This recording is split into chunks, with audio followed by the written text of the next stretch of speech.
It's spring in 190 AD. In Ephesus, streets that are still lined with pagan temples fill with voices preparing for the greatest Christian day of the year, Easter. But not everyone agrees on when that day should come. Inside a dim house church, while oil lamps are flickering against plaster walls, one group counts the days after Passover. They're saying that this is the time our Lord was crucified, so this is when we must remember him. Across the room, others softly answer, well, the Lord rose on Sunday, so that's the day that we celebrate life. No voices are raised, but the weight is palpable. They love the same Jesus, and yet their calendars don't match. Leaders write letters across the empire, bishops plead for unity, and churches from Rome to Asia Minor pray that they're doing the right thing, but no one can find a verse that settles it for certain. The scriptures tell them why to remember, but not exactly when to remember. As the moon rises over Ephesus, the city's Christians light their lamps for two different Easters. Some kneel tonight, others will wait for 3 more days. Both say he is risen. Both believe they honor him, yet somewhere in heaven a prayer is still hanging in the air that said that they may be one. Can a church so young survive a division over the very day that it celebrates hope? From the That's Jesus channel, welcome to Coach, where church origins and church history actually coach us how to walk boldly with Jesus today.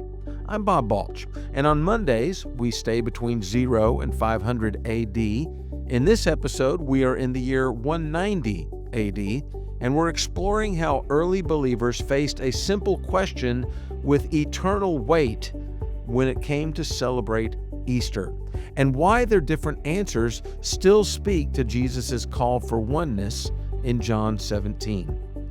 It's been nearly a century since Jesus walked the earth. The church has grown from small gatherings and homes to communities that are spread across the Roman Empire. In Rome, Ephesus, Smyrna, and cities where names few outside the faith would even know them, there is one hope: the resurrection. But a question is spreading faster than any letter can travel. When should the church celebrate Easter? Believers in the western regions, especially in Rome, say that it must always be on a Sunday, the day that Jesus rose from the dead. Every Sunday is a small resurrection day, they say, and Easter should crown them all. A single global Sunday keeps the message clear for the masses. The grave is empty. The Lord is risen. The church stands together. But across the East, in Asia Minor and around Ephesus, believers see it differently. They say that Easter belongs to the season of Passover, when Jesus actually died and rose as a Jew. Each year, they count the same days that the disciples counted. Why move it, they reason? This is when it actually happened. Both sides read the same scriptures, both honor the same Savior, and both discover something unsettling. The Bible tells them why to remember Jesus' death and resurrection, but the Bible does not tell them when. Nearly a century earlier, two beloved leaders had faced the same tension. Polycarp from Smyrna had traveled to Rome to meet Bishop Anicetus, and they could not agree on the date of Easter. But they refused to let the calendar erase their communion. They prayed, they shared the Lord's Supper, and they parted as brothers. As one account later said, they disagreed about the day, yet they remained in peace, and each continued his practice without condemning the other. That's a direct quote.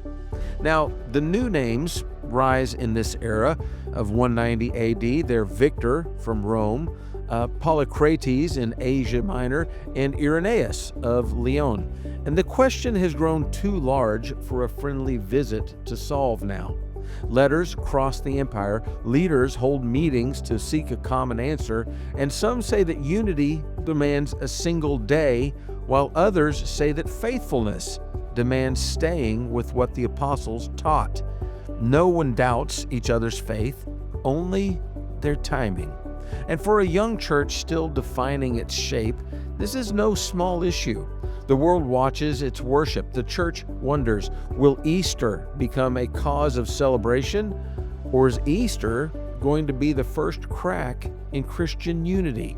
Across the empire, the letters keep coming. Church leaders pass scrolls from city to city, each one written in ink but sealed with love for the same risen Lord. And each one carries the same question: what honors Jesus the best, the day of the week or the date on the Jewish calendar? In Rome and the Western churches, the answer seems very simple. They point to Sunday, the first day of the week. That's the day when the tomb was found empty. Every Sunday already feels like Easter, they say. It's the rhythm of resurrection, the heartbeat of Christian life. Why should the greatest celebration fall on any other day? A single Sunday keeps the message clear, they say. One Lord, one resurrection, one church. And if everyone celebrates together, then the world will see the faith's unity in action. It isn't about control, it's about clarity. When believers from city to city sing, "He is risen," on the same morning, it says something powerful. It says that the church is one body, standing as one witness to a watching world. But in the East, especially in the provinces around Ephesus, the conviction runs just as deep. They look at the scriptures and the stories passed down from the apostles themselves. Jesus died during Passover. He rose in the same sacred week as Passover. So they believe that this season, not a substitute Sunday, tells the story the best. They trace their tradition to the men who actually knew the Lord personally. We didn't invent this, they insist. We received it from them.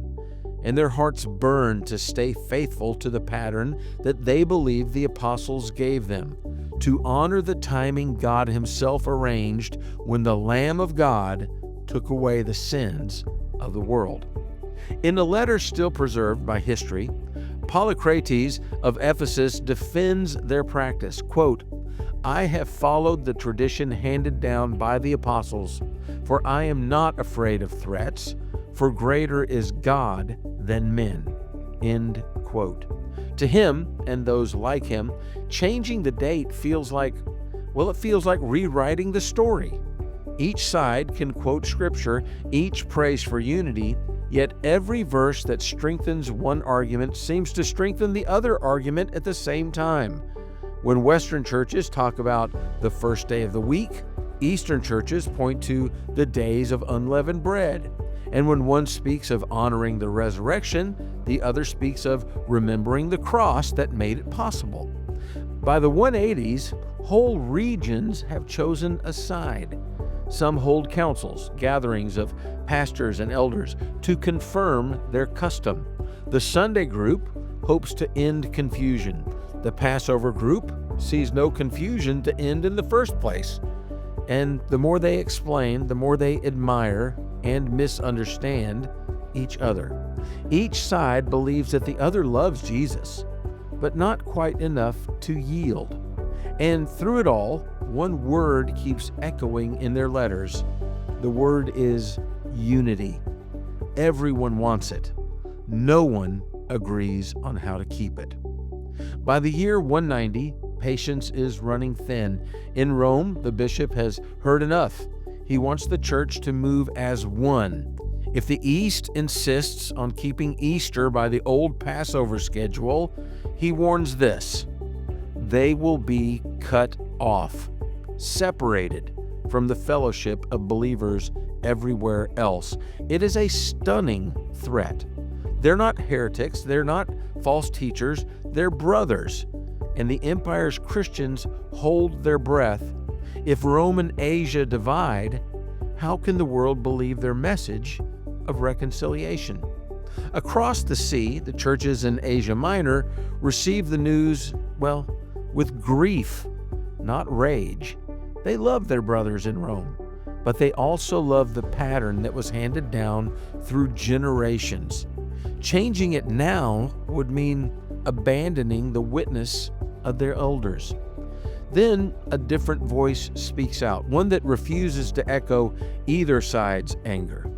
Irenaeus of Lyon, once a student of Polycarp, he writes to Victor in Rome and he pleads for peace. He reminds them that older bishops had disagreed and yet they stayed united. He pointed out that they could not persuade one another, but they still broke bread together. Quote, "They kept their customs, yet they continued in communion." Irenaeus warns that breaking fellowship over a date would wound the very body of Christ. And his words travel across province and hearts. They carry the memory of the Lord's own prayer, that they may be one. And slowly, the anger softens. Victor withdraws his threat. The churches stay in fellowship. Some keep the Sunday celebration, others keep the Passover season, and no winner is declared, only a grace that refuses to let the calendar become a wall. For now, the church breathes again. The gospel's unity holds fast, because when believers could not agree on when, they remembered the who, and that was enough to keep them together. If the world recognizes Jesus by our oneness, what do they see when we split over devotion instead of doctrine? In 190 AD, believers found a way to stay together without erasing conviction. Can we? I think we can. Because unity is not a lost cause. It's a living choice. The believers of 190 AD proved that conviction and compassion can share the same table. They didn't erase their differences. They just refused to let those differences erase their fellowship. They discovered that the credibility of the gospel depends less on agreement and more on affection for one another. Centuries later, their witness still speaks. Jesus prayed that his followers would be one so that the world would know that the Father sent him. When his people live in harmony, the world catches a glimpse of heaven's truth. And when we fracture, it only hears the noise of this earth. Our generation faces new arguments than they did in 190 AD. Arguments about worship and doctrine, culture, comfort. Yet the ancient lesson stands. The way we handle disagreement preaches louder than our sermons do. Those early Christians left behind more than dates on a calendar. They left a pattern for hearts that valued Jesus above winning. Long after those believers sat down and put their quills to the side, their example still writes across our lives. They didn't wait for the other side to change before choosing love. They made space for fellowship even when conviction didn't budge. Maybe that's the challenge for us now, to stop guarding our positions like fortresses and start opening our tables again, to listen longer than we argue, to pray for those who worship differently, not that they'd come to our side, but that we would both stay on the side of Jesus. Unity doesn't mean sameness. It means staying in the same room and refusing to let pride or pain make us walk away. The church's credibility doesn't rest on our precision. It rests on our posture toward the Lord and toward each other. And the world, well, it's going to see us believers. It's going to see us. If we disagree and we still embrace, it will begin to wonder if maybe Jesus really is who he said he is. Because love that endures through difference doesn't just reflect maturity. It reflects the very resurrection of Christ. If this story of Easter's divided dates challenged or encouraged you, please like or comment or share it with a friend. They might really need to hear it. Leave a review on your podcast app. I'll say that again. Leave a review on your podcast app. And don't forget to follow Coach for more episodes every week. Check out the show notes. They're They're going to include the full transcript and all the sources used for this episode. And if you look closely, you'll find some contrary opinions in there too. We do that on purpose. The Amazon links, they can help you get resources for your own library while giving me a little bit of a kickback, because as an Amazon associate, I earn from qualifying purchases. And you never know what we're going to cover next on Coach. Every episode dives into a different corner of church history, but on Mondays, we're going to stay between 0 and 500 AD. And if you'd rather watch these stories on YouTube, please visit us at the That's Jesus channel. Thank you for listening to Coach, where church origins and church history actually coach us how to walk boldly with Jesus today. I'm Bob Balch with the That's Jesus channel. Have a great day and be blessed. Unity is important in a marriage too. My wife and I agree about 99% of the time, which means that I'm only wrong about 1% of the time, and that's pretty good. But what makes it even better is that she lets me think that I'm right until I figure it out later on my own, and she doesn't even say, "I told you so," when I apologize. My Wendy, she is the best.